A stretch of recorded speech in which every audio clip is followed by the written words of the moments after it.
Olá todo mundo, bem-vindos a mais um episódio de Bruna by Nature.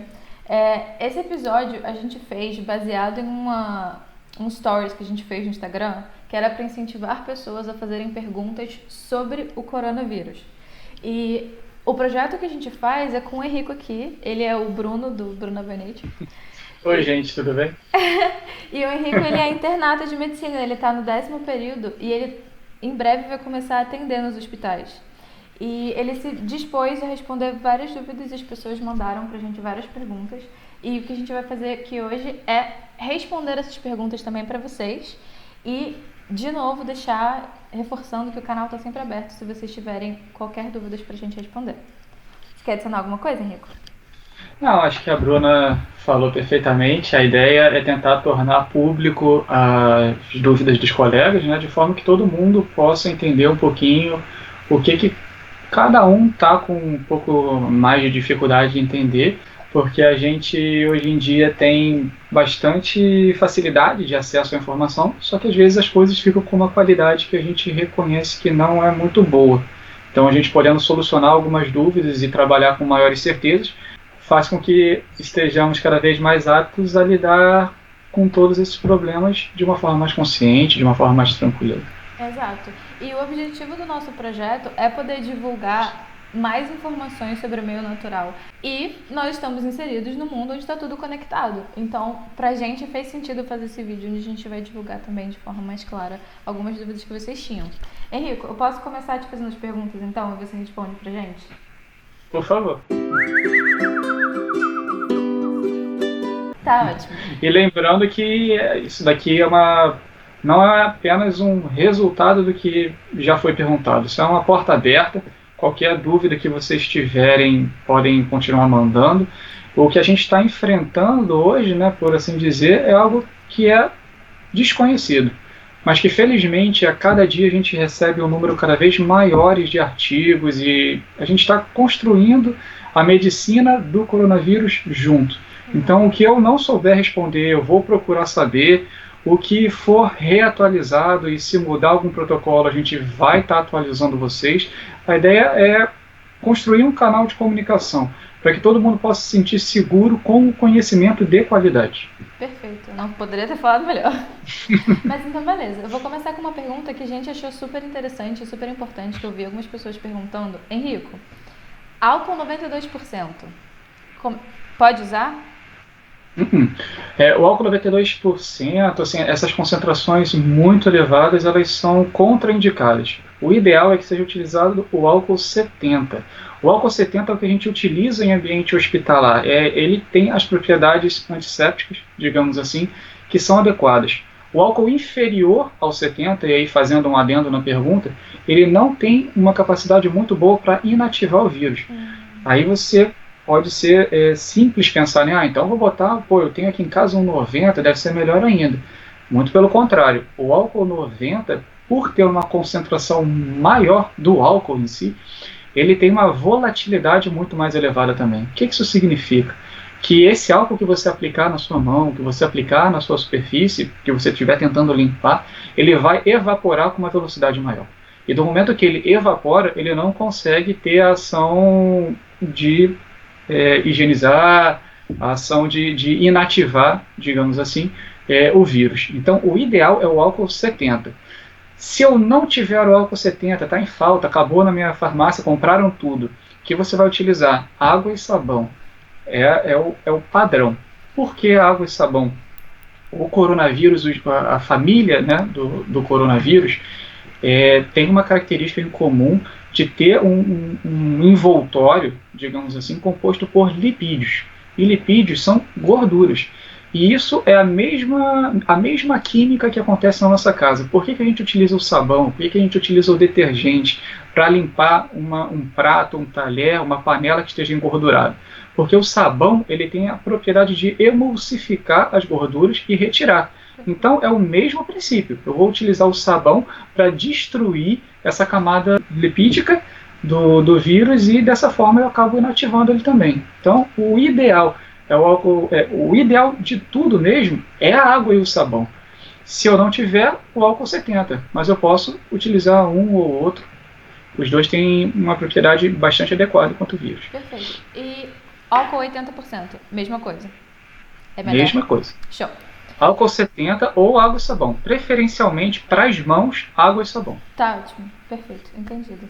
E, ok. A outra pergunta eu achei super importante também, que eu vi muitas pessoas comprando diversos tipos de máscaras diferentes.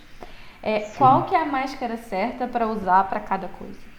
Então, a máscara certa no momento certo, né? Todo mundo quer Isso. saber.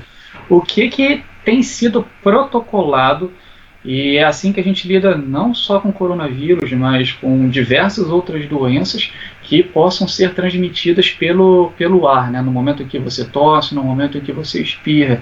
É assim com o coronavírus, é assim com a gripe, é assim com a tuberculose. O paciente sintomático, né, ou seja, aquele que está tossindo, aquele que está espirrando, ele usa a máscara cirúrgica, né, a máscara de procedimento. Ele fica com isso justamente para poder impedir essa disseminação do agente infeccioso, que no caso é um vírus. Para o profissional de saúde, para aquela pessoa que está trabalhando diretamente com o paciente, esses sim vão utilizar a máscara N95. Isso. Máscara N95 ela oferece uma barreira de proteção diferenciada para quem está lidando com aquele paciente. Uhum. Faz todo sentido. Show. Então, por exemplo, você estava falando das pessoas que estão com sintomas, mas, por exemplo, mesmo uma pessoa que não está com sintoma, quais as precauções que a gente tem que ter quando vai no mercado fazer compras? São as precauções básicas, né, por assim dizer. Então a primeira coisa é evitar ambientes aglomerados. Se o mercado que você estiver indo está muito cheio, que é normal no Rio, né? É normal, o ideal é que você evite aquele lugar. Se você puder procurar outro, só tem aquele mesmo, tudo bem, a gente trabalha com o que tem, mas é que você mantenha uma distância das outras pessoas, uma distância de pelo menos aí 1,5 metro a 2 metros. Se você conseguir esticar o braço e tocar no ombro do colega na frente, tem alguma coisa errada. Mantenha uma distância um pouco maior. Além disso, não levar as mãos, né, no rosto.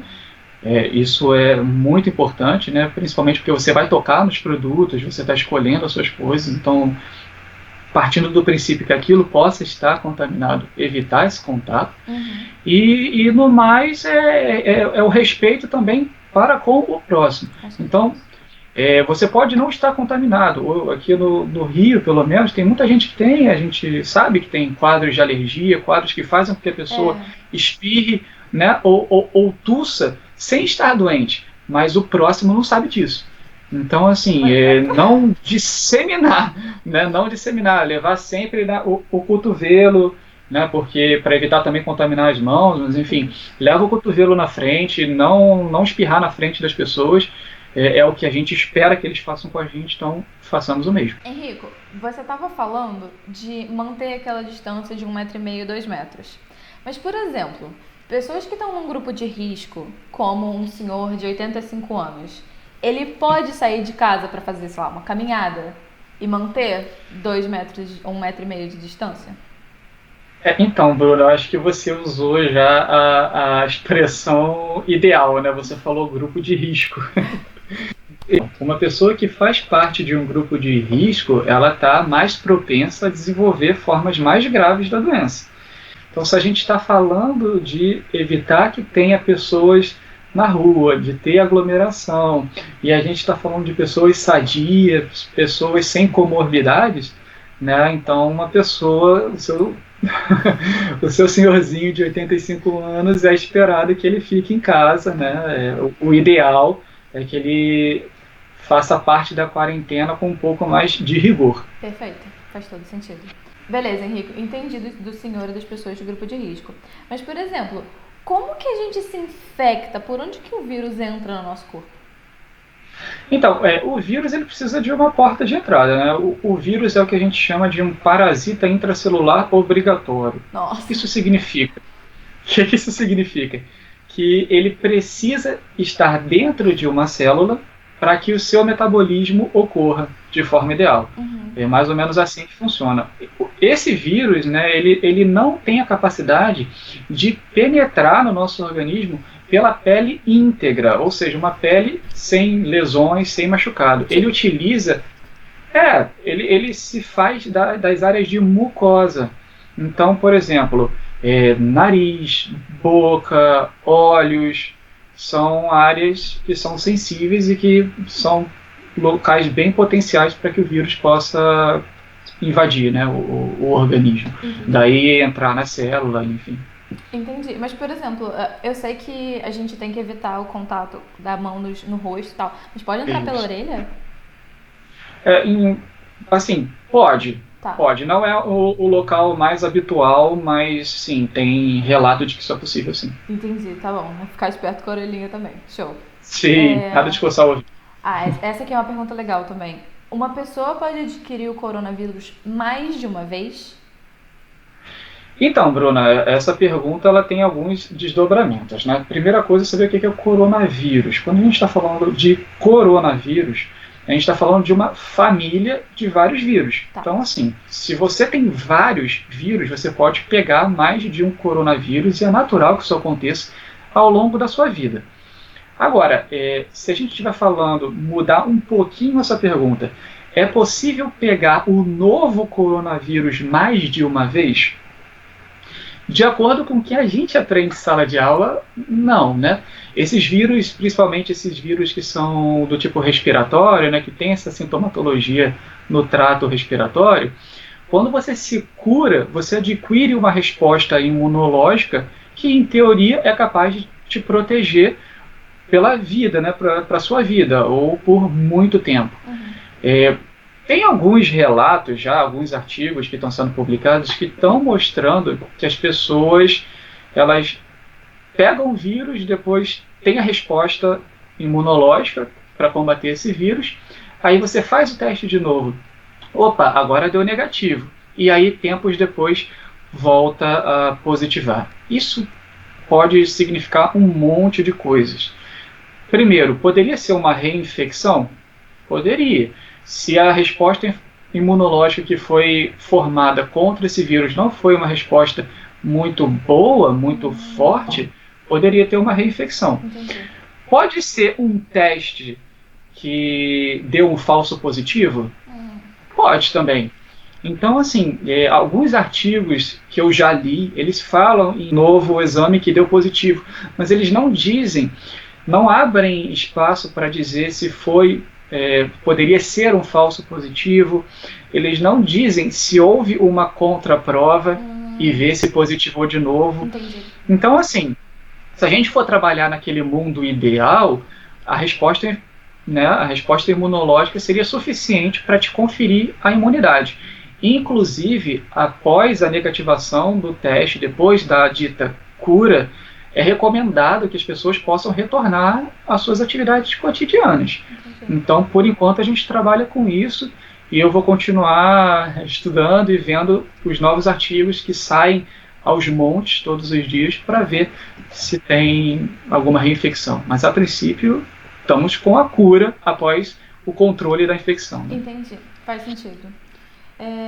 E, por exemplo, como uma pessoa que está contaminada deve conviver com outras pessoas que não estão? Então, eu vou falar primeiro do cenário ideal, né? Tá. Já que a gente falou do cenário ideal para cura, né? O ideal mesmo é que essa pessoa fique isolada. Então, que ela possa ficar num quarto sem um contato com as demais pessoas, até que haja o fim dos sintomas, seguido de um tempo de quarentena, que hoje é preconizado. É esperado que depois que essa pessoa deixe de ter os sintomas, ela permaneça um tempo em quarentena, depois que ela refaça o teste, deu negativo, então agora eu posso voltar.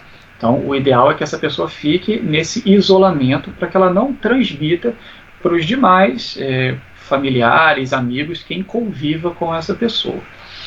Outra coisa que é muito importante, né? Mas então a alimentação, não, tudo bem, você respeita, né, aquele espaço e tal, se alguém puder te levar a comida, tá ótimo, O importante é que tudo seja muito bem higienizado depois, que essa pessoa que está contaminada, né, outra pessoa possa fazer essa higienização, se ela estiver muito debilitada, né, para que não se contaminem também. Mas a gente sabe que isso não é uma realidade, né? Às vezes a gente está lidando com núcleos familiares ou repúblicas onde convivem várias pessoas em um mesmo ambiente. Então valem aquelas outras regras que a gente já falou de manter uma distância, né, de pelo menos 2 metros, e que tudo o que essa pessoa que está infectada manipule, né, seja muito bem higienizado, né? E a gente já falou, com água e sabão ou então com o álcool 70. Entendi. Faz sentido. E, por exemplo, quantos dias depois que os sintomas passam de uma pessoa que, por exemplo, não fez o teste, quanto tempo ela tem que esperar para ter segurança que ela pode voltar a conviver com outras pessoas? O ideal, de fato, é fazer o teste, né? A gente sabe que isso não, que está sendo difícil, né? Que não está tendo teste para todo mundo. Mas fora isso, após a pessoa ficar assintomática, o que tem sido dito é que ela espere mais 14 dias para voltar a ter contato com as outras pessoas com um pouco mais de segurança. Uhum. Mas reforçando, o ideal é ter um teste mostrando que aquela pessoa não tem mais a infecção pelo vírus. Entendi. Mas então assim, parei de ter sintomas, espera 14 dias. Isso, faz a quarentena. Isso. Já ficou afastado de qualquer forma, né? Então espera mais um pouquinho e depois volta a se relacionar com um pouco mais de segurança. Ótimo, faz todo sentido. E, por exemplo, esse período de 15 dias, né, de quarentena, ele pode acabar sendo maior por causa da situação que estão prevendo que o pico é daqui a pouco e talvez possa se estender até setembro? Tá, aí você está falando da quarentena que foi instituído pelos nossos políticos, né? Para as pessoas ficarem em casa. Isso. Então, sim. Sim, porque o que se observa é ainda uma crescente no diagnóstico de novos casos, né? Então, cada dia a gente está vendo, né, acompanhando os jornais, que o vírus está se espalhando numa velocidade consideravelmente alta, né? Então, o ideal é que as pessoas continuem dentro das suas casas, aquelas que puderem, né, para evitar novos contágios. Então, é provável que esse período se estenda por um pouco mais de tempo. Entendi. Eu só estava reparando aqui que eu cocei meu rosto e eu tenho que ser condizente com o que eu estou falando. E aí eu passei o meu álcool 70. Não, tá ótimo. Mas perfeito. E, por exemplo, como é que fica o sistema de saúde do SUS com essa quantidade de gente indo para ser atendida, para ser medicada? Então, caos, né? Isso a gente está vendo em países considerados países desenvolvidos, de primeiro mundo, que eles também não estão conseguindo dar margem, né, dar vazão para esses casos que chegam aos montes. Então, o que é importante a gente saber, né, e ter em mente são sinais que são considerados de alerta, né, de maior gravidade. Então, se você está em casa, né, a gente sabe que não está dando para testar todo mundo. Você está em casa, você começou, né, com uma prostração, né, um cansaço, está com aquela sensação de, poxa, está parecendo que eu estou resfriado. O ideal é que essa pessoa fique em isolamento dentro de casa, justamente para não superlotar os hospitais, as clínicas. Que a pessoa procure o médico quando ela tiver uma febre alta, né, uma febre que não está sendo fácil de controlar em casa. Né? Geralmente as pessoas conseguem fazer o manejo da febre com, enfim, paracetamol. Então a febre lá, poxa, 39, uma febre já alta, né? Já é um sinal de que você pode procurar um hospital. E dificuldade de respirar. Se você tiver com dificuldade de respirar, também é um sinal muito importante para você procurar um médico. Se estiver só na tosse, se estiver só no espirro, mantenha-se em casa, fique em isolamento, para que as pessoas que cheguem aos hospitais sejam de fato pessoas que estão precisando de cuidados mais rigorosos, né? Porque mesmo, de qualquer forma, está sendo difícil testar as pessoas. Então eles estão guardando testes para as pessoas que de fato estão com sintomas mais exuberantes. Isso. Entendi. Faz sentido. E, por exemplo, Henrico, você acha que é possível, no Brasil, a gente chegar na mesma situação que está acontecendo na Itália, que tem tanta gente falecendo? Já é uma situação mais especulativa, né? E isso não dá para ter muita certeza. A gente esperaria que não, mas infelizmente os números que a gente está acompanhando não são números muito animadores, né? Então, o que vale para pelo menos tentar minimizar isso é evitar superlotar os hospitais. Se você for uma pessoa com sintomatologia branda, né?